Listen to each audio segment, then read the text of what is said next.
Yes, a very good morning. It's Friday, the 25th of September, 2020. Welcome back to the best on-ground weekday kickoff, your daily weekday look at the stories that are making waves in the world of sport. And I'm always lucky enough to be joined by one of Australia's preeminent sports journos. And today, well, there's not many that can compare with this individual. Really warm welcome to Jim Tucker up here in Queensland. How are you, Jim? Very good, Peter. Fantastic to have you back on the show. However, we are going to start on a serious note and a somber note, and that's the really distressing news, I guess, that started to filter through first via social media and now through some incredible pieces of writing which have already appeared this morning regarding the passing of Australian cricket great Dean Jones very suddenly in Mumbai last night, aged 59.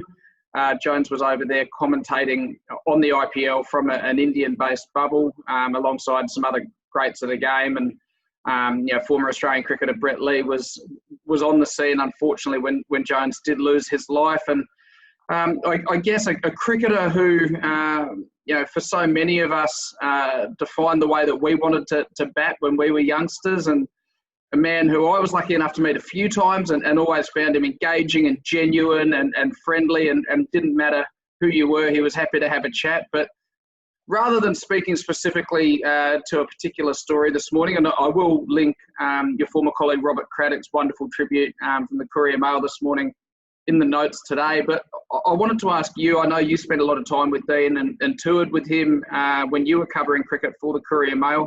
I wanted to just ask you to share some of your memories of the man, both on and off the field.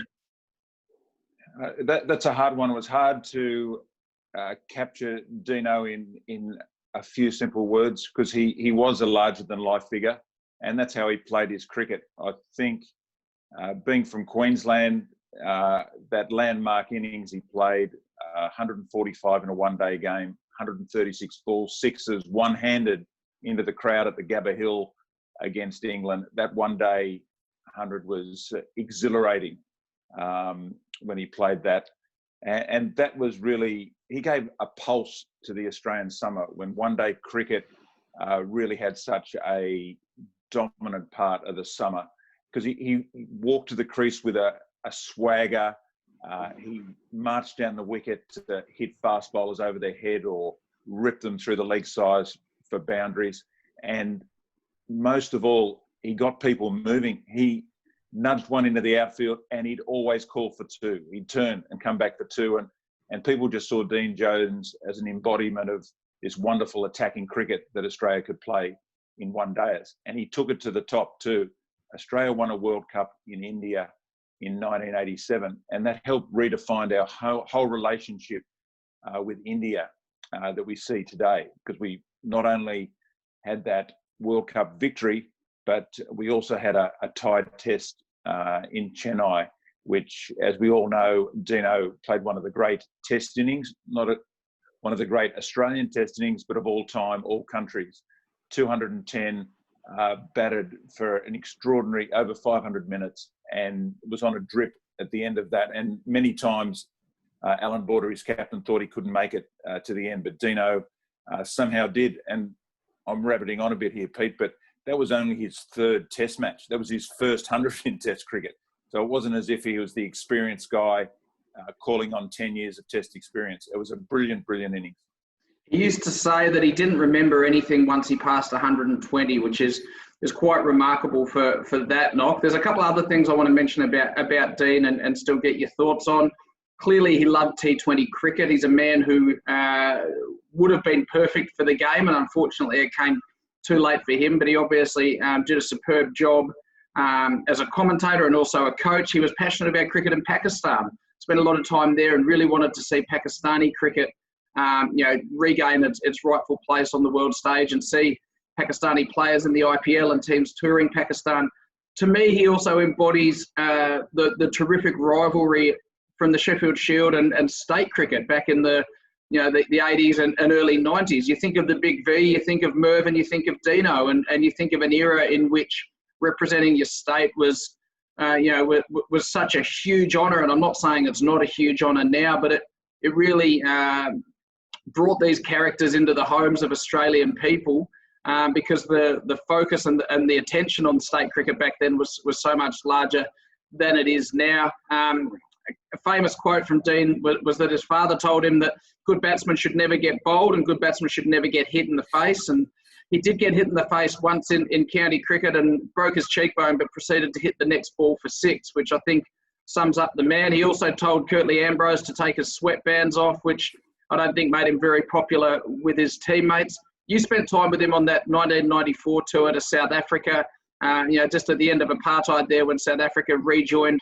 Australian cricket. Just briefly, any particular memories from that tour or of time spent with him? Well, I guess his love of golf. I remember vividly playing at a lovely links course called Humewood in Port Elizabeth about 6:30 a.m. and Dino had to get his fix of golf.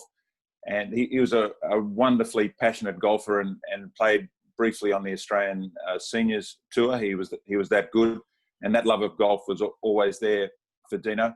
But I remember also vividly being on the highway getting a lift, and Dino announced his retirement, and that was, of course, his last even tour for one-day cricket. And a sudden announcement, that's it. And I remember a quote from Dino. I felt like a battleship without a war, and that was so summed up his feeling that his Test career had been cut short at 52 Tests. He had a very good average, mid-40s average, 1100s, 11 ducks as well. So there was that sort of ground there where occasionally it didn't come off. But it was just that feeling for years later, the Australian public were wrestling with why isn't Dino in the Test team? And it was a real theme through that early 90s period. And when he finished playing his last Test in Sri Lanka in 92, 93, came back for a West Indies series in Australia, and Dino's name wasn't there. They revived Steve Waugh's career, and also Damien Martin, the new player in the middle order. So Dino didn't get another look in, and it became a theme. Why isn't Dino back in the side? Because put him in the coloured clothing and he was still dazzling against other teams and against other nations and winning matches. So I think the reverence for Dean from other countries is really his mark as well. He had serious Indian players, Sachin Tendulkar, honouring Dean because they saw a brilliant player as well from that side of the world.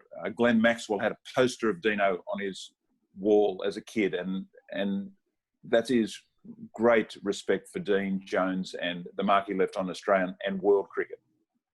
Yeah, as my parents would be able to tell you, when I was a 7 or 8 year old, I asked them to insert the name Dean as an extra middle name in my name because of how much I worship Dean Jones as a cricketer.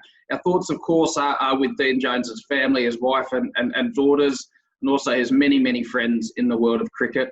We have spent longer on this topic than we usually would, so we'll fly through our other ones today, but really, really sad news in the world of cricket. Rest in peace to Dean Jones.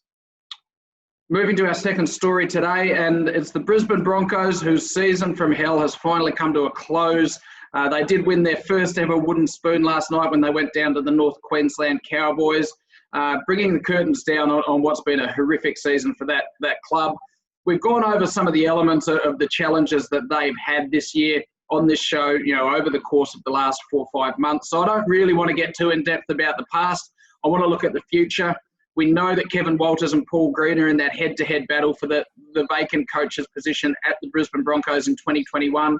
We know Cameron Smith, Dave Donaghy, the CEO of the Melbourne Storm, and Craig Bellamy, the Melbourne Storm coach, have all been linked with involvement with the Broncos moving forward, and what a cure it would be if the Broncos could get even one of those individuals, let alone 2 or 3 involved. Story from Peter Bedell in the Courier Mail today does look at Craig Bellamy and the fact that he's informed the Melbourne Storm that he is in talks to potentially join the Brisbane Broncos for the 2022 season. That would be in a director of football type role, and it would see him team up with Kevin Walters, former Canberra Raiders teammate, someone he's been friends with for over 30 years.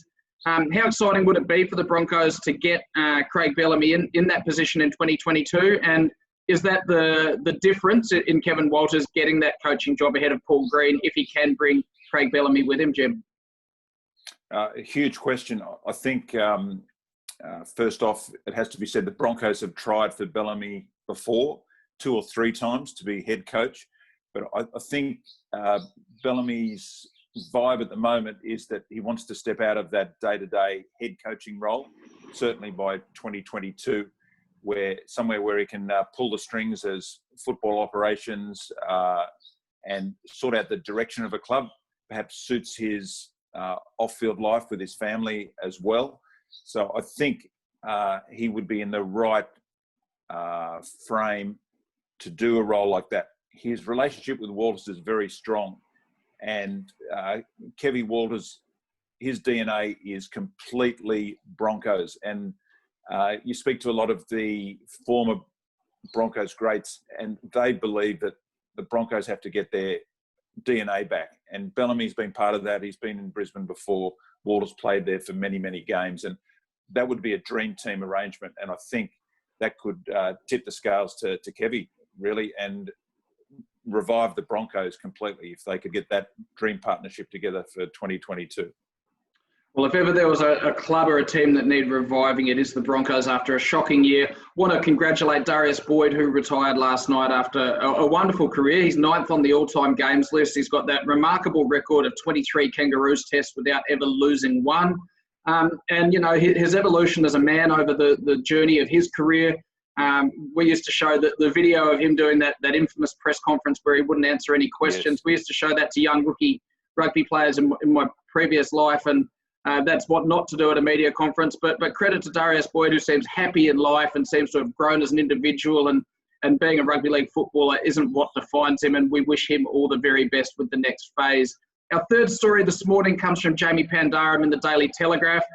Jim, I don't know about you, but when I looked at my Twitter timeline, mid-morning yesterday and saw what was going on in regards to SANZAAR, the Rugby Championship fixture being announced, and then New Zealand Rugby releasing a statement within 7 minutes of that saying they hadn't agreed to the fixture that had been released, I couldn't quite believe my eyes. Can you talk me through what's occurred here and what's likely to happen moving forward? It's a real messy situation.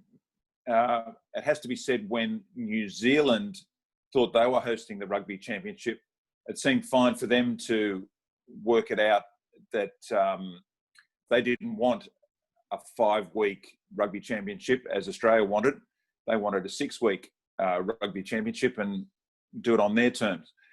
Now, from Australia's side of the ditch, they've suggested a number of times, let's do it in a 5-week time frame, get it a little bit more compact, and then everyone will be home for Christmas, which is essentially the sticking point. But no one's been able to come to agreement on that. Australia's put it up twice and it's been knocked back, not just by New Zealand, it must be said, but South Africa as well. So we're in this really ordinary situation where the ruling body for the competition makes an announcement and seemingly the partners aren't all on the same page.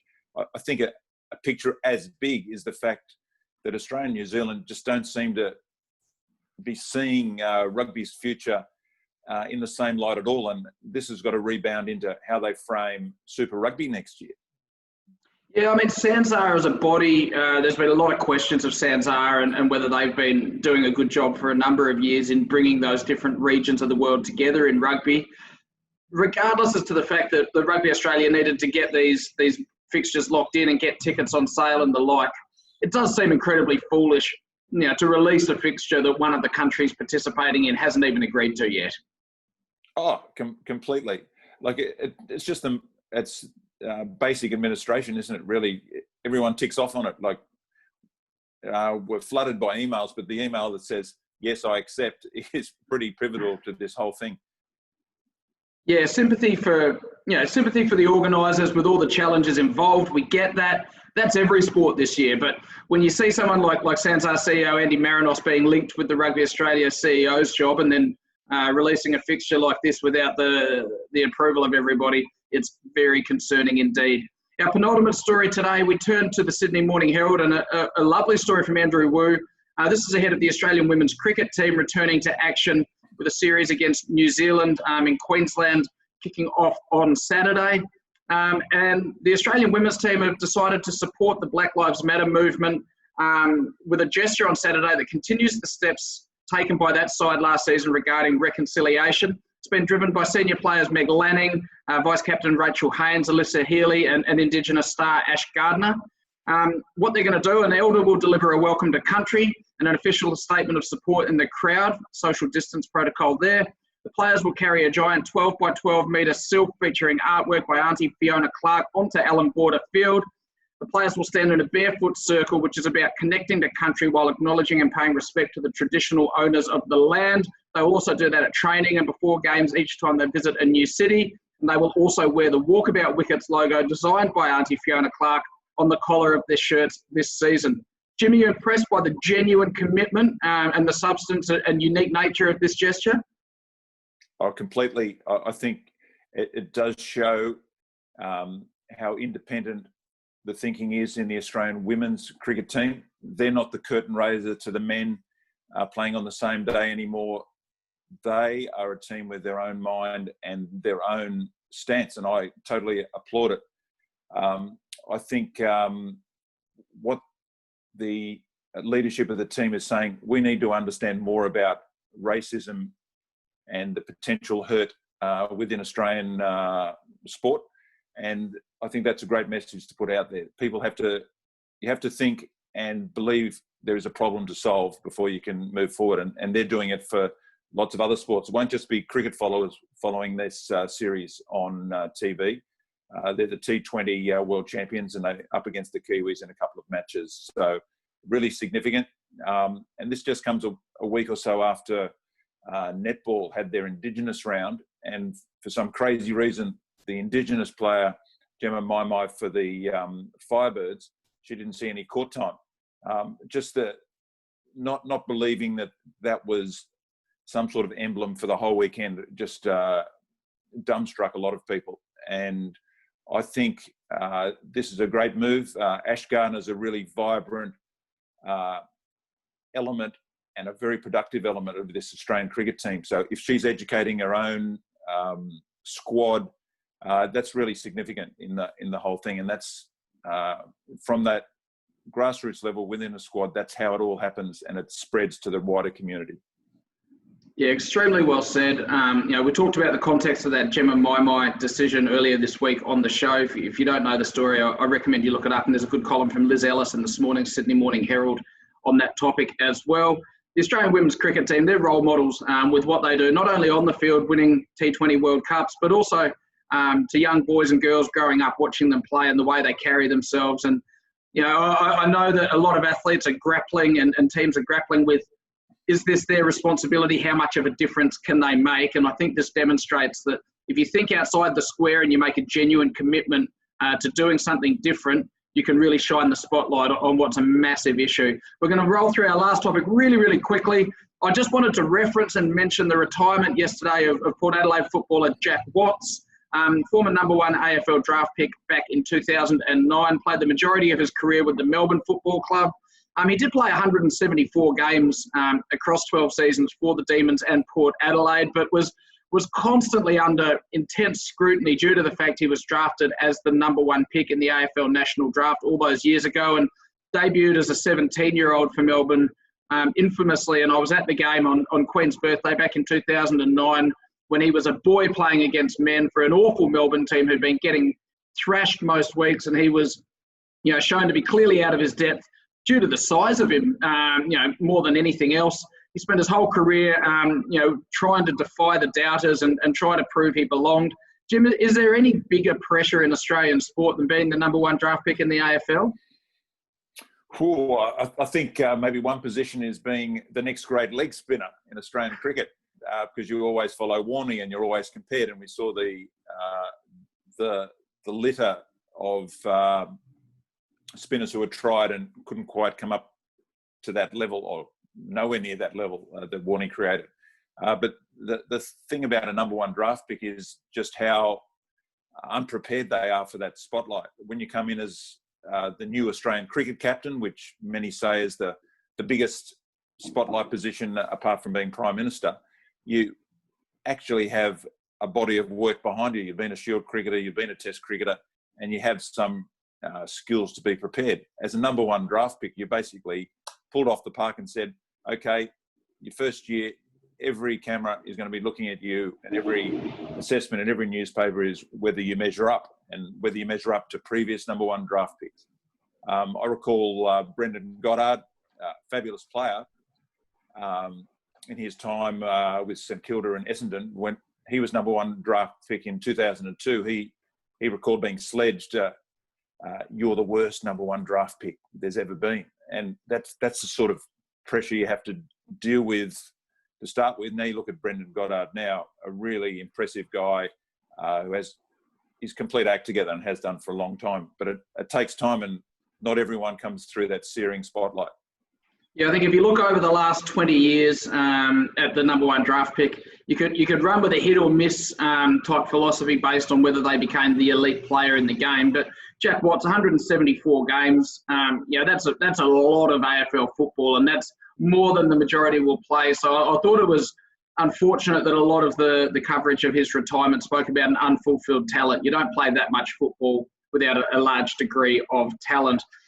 Jim, we're going to have to leave it there. It's been great to catch up with you as always. I just want to mention really quickly that the draw has come out for the French Open, which starts on Monday.